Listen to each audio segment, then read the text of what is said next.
Bonjour à tous et bienvenue sur le podcast des Toulousaines audacieuses, le podcast qui met à l'honneur les femmes qui entreprennent dans la région toulousaine. Dans ce podcast, j'ai souhaité interviewer des entrepreneurs de toutes activités confondues, car il n'y a pas de petits succès. À travers ces podcasts, je souhaite montrer à chaque femme qu'il est possible de devenir entrepreneur dans des domaines très différents. Pour ce premier podcast, j'ai le plaisir d'accueillir Émilie, une jeune femme de 26 ans, née à Toulouse et qui est aujourd'hui fromagère. Émilie a sa loge au marché Victor Hugo, mais en tant qu'entrepreneur active et débordante d'idées, elle multiplie les actions pour développer ses prestations en dehors du marché. J'ai rencontré Émilie lors d'un showroom de créateurs et depuis, nous sommes amies et échangeons très régulièrement nos idées. J'ai souhaité interviewer Émilie car il est rare de rencontrer de jeunes femmes qui entreprennent dans les commerces de bouche. Je vous souhaite une bonne écoute. Bonjour Émilie, je suis ravie de t'accueillir pour ce premier podcast. Bonjour Caro, merci à toi. Donc on va commencer, je vais te laisser te présenter ton activité. D'accord. Donc moi je m'appelle Émilie, je vais fêter mes 27 ans d'ici D'accord. quelques jours. J'ai un métier plutôt atypique puisque je suis fromagère au marché Victor Hugo à Toulouse. J'exerce mon activité depuis 2 ans maintenant. La date anniversaire c'est le 1er novembre. Mon métier consiste en quoi? Consiste en vendre du fromage sur le plus vieux marché couvert de France, D'accord. qui est actuellement en pleine rénovation, Oui. mais qui est un lieu emblématique de la ville toulousaine. Tout à Et fait. voilà, donc j'ai une loge avec des multitudes de fromages. Je crois que j'ai plus de 100 références de fromage Ah oui, d'accord. et à vendre à mes clients. Donc ça, c'est mon activité de base. D'accord. Et donc tu es présente au marché tous les jours. Je travaille du mardi au dimanche. Mhm. J'essaye d'être là à 7h30 le matin. D'accord. Ah oui, ça Euh, fait tôt. Et je travaille jusqu'à 13h, 13h15 la semaine. Mhm. Et après le week-end, jusqu'à ce que j'ai plus de clients, mais on va dire que c'est jusqu'à 13h30, 13h45 à peu près. D'accord. Et donc ta journée d'activité se termine une fois que tu as fini le marché en début d'après-midi. Alors, ma présence sur le marché et donc mon activité de vente de fromage au marché s'arrête en effet en début d'après-midi. Mais après commence ma deuxième journée de fromagère, on va dire, puisque je fais beaucoup de comptabilité, je fais tout l'administratif. Et puis surtout, j'essaye d'être une fromagère 2.0, comme on dit. J'ai un site internet, j'ai Instagram, Facebook, je suis sur LinkedIn, je sais pas trop si on dit ça comme ça. J'ai entendu dernièrement que c'était bien d'être sur Pinterest, donc voilà, je passe mes après-midi devant l'ordinateur à essayer de développer mon activité autrement que juste par la simple loge au marché. D'accord, super. Ah oui, en effet, ça te fait beaucoup de pistes de développement. Mais c'est intéressant. Et une question qu'on doit souvent te poser, tu manges tout le temps du fromage alors, j'imagine. C'est vrai que c'est une question récurrente. Alors, je mange beaucoup de fromage et en même temps, je me rends compte que par rapport à la plupart de mes clients, j'en mange pas tant que ça. Parce qu'il y a beaucoup de clients qui viennent très très régulièrement acheter vraiment beaucoup de fromage. Et je me dis que en fait, j'en mange beaucoup moins qu'eux. Donc au final, comment je consomme du fromage, c'est vraiment sur l'envie, c'est pas une obligation, j'en mange pas à chaque repas. Et souvent, c'est plutôt des cures de non-fromage. Il peut se passer une semaine sans que j'en mange. Et tout d'un coup, j'ai mon conjoint qui me dit: Ah, je voudrais du fromage. Donc, on choisit un morceau de fromage dans la vitrine et on en profite. D'accord. Et alors, comment ça t'est venu cette idée d'être fromagère? Donc en fait, je suis fille de fromager, puisque mes D'accord. parents sont installés au marché des Carmes depuis 30 ans. Mhm. Donc j'ai toujours baigné dans la marmite, on va dire. Je suis issue de ce milieu de fromager. Et en fait, j'ai toujours, depuis que je me souviens, voulu être commerçante. Donc j'ai fait des choix d'études liés au commerce. J'ai fait des petits boulots liés au commerce et surtout au commerce alimentaire, puisque j'ai travaillé en boulangerie, en boucherie, en poissonnerie, D'accord. et chez les primeurs aussi. Mhm. Et forcément chez mes parents. Et au bout de mon bac plus 3 commercial, j'ai décidé de laisser mes études et de devenir fromagère. D'accord. Voilà. C'est une histoire de famille quand même. D'accord, je vois. Et donc, à part ton bac plus 3 commercial, tu n'as pas fait d'études en rapport vraiment directement avec le fromage? Si j'ai fait une année d'apprentissage à l'IFOPCA, ça s'appelle, c'est un institut de formation qui est mis en place par la Fédération des fromagers, Mhm. qui permet sur une année de se perfectionner ou carrément de devenir vendeur conseil en crémier et fromager pour ceux qui ne connaissent rien au fromage. Donc Super. je suis montée à Paris pendant un an. J'étais en apprentissage dans une crèmerie à Colomiers. Donc je Mhm. faisais une semaine Paris et une semaine Colomiers. Et là, j'ai pu perfectionner mes connaissances, j'ai pu créer un réseau et surtout, comment dire, aller voir ailleurs, entre guillemets, puisque je connaissais que la crèmerie de mes parents. Et cette année d'apprentissage m'a permis de travailler dans d'autres maisons à l'issue de mon année. Donc, D'accord. Super. Et alors, être fromagère, c'est vrai que ce n'est pas forcément une activité qu'on a l'habitude de voir pour une jeune femme. c'est sûr.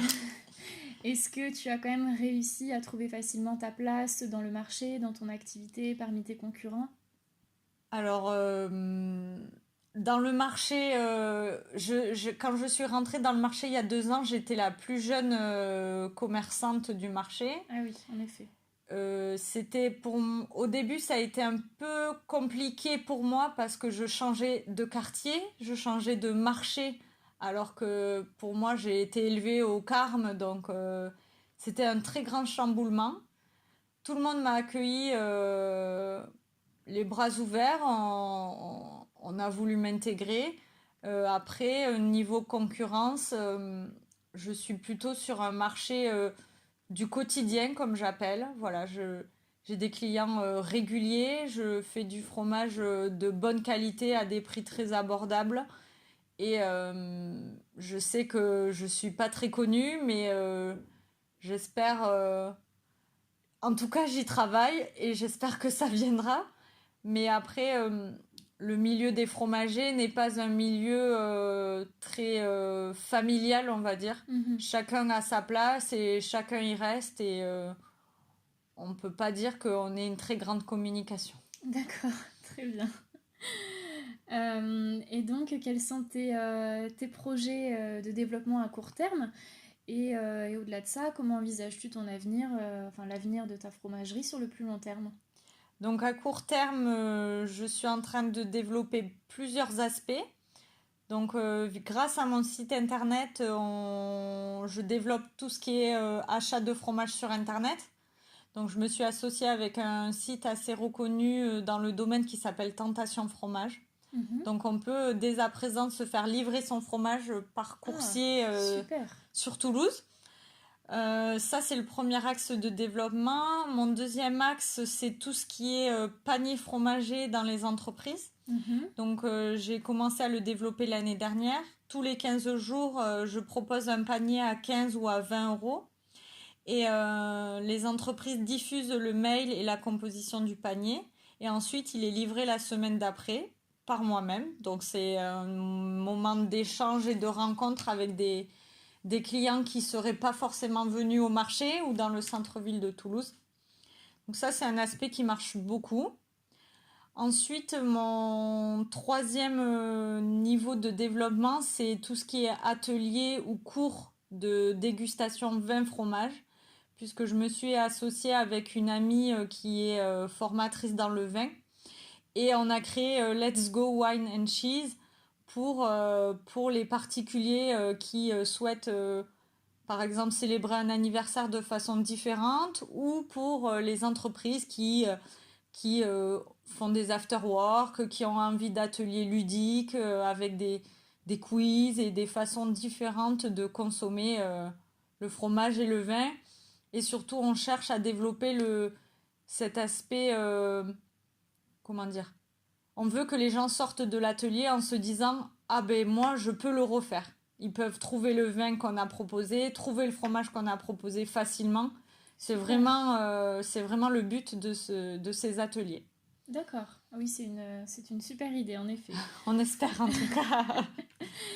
Et alors, avec toutes ces activités différentes finalement que tu as au sein de ton métier, est-ce que tu peux nous parler de ta journée type, une journée habituelle pour toi? Alors une journée, j'ai 2 journées type. J'ai une journée type, par exemple le mardi, je me lève à 6 heures à peu près tous les jours, mais on va dire ce mardi-là, je me lève à 6 heures. Je petit déjeune parce que c'est la chose la plus importante pour moi dans la journée. Je suis une fan inconditionnelle de petit déjeuner. Je suis une fan inconditionnelle de livres, donc je lis pendant mon petit déjeuner. Ah oui, d'accord. Ta journée commence fort à Oui. 6 heures du matin. Et c'est mon moment à moi. D'accord. La maison C'est dort super. et moi je lis et je petit déjeune. Ensuite, je pars vers 7h moins le quart, 7h au marché en vélo. C'est un autre moment à moi, j'y tiens. Et à partir de là, ben, commence la matinée. Donc, on installe, on discute avec les autres commerçants, on attend les clients, on les sert, on discute du temps, on discute de la météo, on discute de ce qui s'est passé, des actualités. Et là, quand la journée au marché se termine, je rentre, je mange chez moi. Et là, ben, je suis une adepte de la sieste. Ah bah oui. Donc je fais la sieste, plus ou moins longue suivant ce que j'ai prévu après. Si j'ai pas de rendez-vous, si j'ai rien prévu, je mets pas de réveil. Mhm. Et après commence la fin d'après-midi sur traiter des mails, envoyer des factures, envoyer des devis. Voilà, je fais un peu d'administratif et mon conjoint rentre et après c'est notre vie privée qui rentre en jeu. D'accord. Donc ça c'est on va dire la première semaine. Et les semaines où je fais les livraisons, les livraisons de panier, je fais quasiment la même chose, sauf que au lieu de faire la sieste, eh ben, je pars en livraison. Et là, ben, c'est une deuxième journée de vente, entre guillemets, puisque je rencontre de nouveaux clients Mhm. et je discute avec eux. Et après, je rentre et toujours pareil, c'est la vie privée qui reprend le dessus. D'accord. Donc en effet, quand tu fais tes livraisons, ça te fait vraiment des grosses journées Ouais, du matin 7h30 c'est ça. jusqu'à fin Ben, d'après-midi. du coup, ça me fait une journée complète, quoi. Je Mhm. rentre chez moi vers 17h. D'accord. Ah oui. Donc, je suis soulagée quand je rentre à la maison. Mais après, c'est un autre aspect de mon travail que j'aime beaucoup, ouais. D'accord. Oui, parce qu'en effet, ce que l'on n'a pas abordé, c'est que tu es donc toute seule dans ton activité. Tu n'as pas d'employé, tu fais toutes tes Alors, activités toute seule. à l'heure actuelle, je fais tout toute seule, en effet. Mon conjoint vient m'aider le week-end quand j'ai besoin qu'il soit là. Mais sinon, je fais tout toute seule. J'ai eu des employés, mais c'était plus pour me rassurer. Il faut que je l'avoue, c'était vraiment... je me sentais pas capable au début de le faire toute seule. Au final, je suis très capable de le faire toute seule. Je le fais toute seule à l'heure actuelle. Et en fait, je crois que la clé, c'est l'organisation. Et c'est ce qui me permet de me débrouiller. Alors, c'est vrai que parfois, j'aimerais bien qu'il y ait quelqu'un qui me seconde parce que ça m'est arrivé qu'on me propose des projets qui étaient sur le matin ou sur le midi. Et du fait que je sois sur le marché, je ne pouvais pas les Mhm. accepter. Alors, il y a toujours une pointe de regret, mais au final, travailler pour soi et avec soi, c'est indéniablement un bonheur. D'accord. Et donc tu ne ressens pas de solitude à travailler seule, sans employé. Pas du tout. D'accord. Pas du tout, non. Super. Je, Au final, le marché, c'est quand même convivial, même si on peut pas tout le temps se parler vu qu'il y a des clients. Quand il y a des moments de mou, on discute avec les commerçants, il y a toujours quelque chose à faire au final. Oui. Et puis, si on accroche plus ou moins avec un client ou une cliente, on va discuter plus longtemps. Donc, je ressens pas du tout ce moment de solitude. Et même quand je suis à la maison pour travailler, ben, au final, c'est bien aussi, après avoir passé la matinée avec des gens, d'être toute seule et de me concentrer sur ce que je peux mieux faire. Donc, D'accord.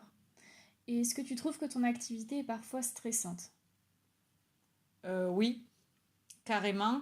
L'activité, elle est stressante sur plusieurs points. Ben, quand je travaille pas et qu'il faut payer toutes les charges, c'est Mhm. stressant. En effet. Donc ça, c'est le premier point.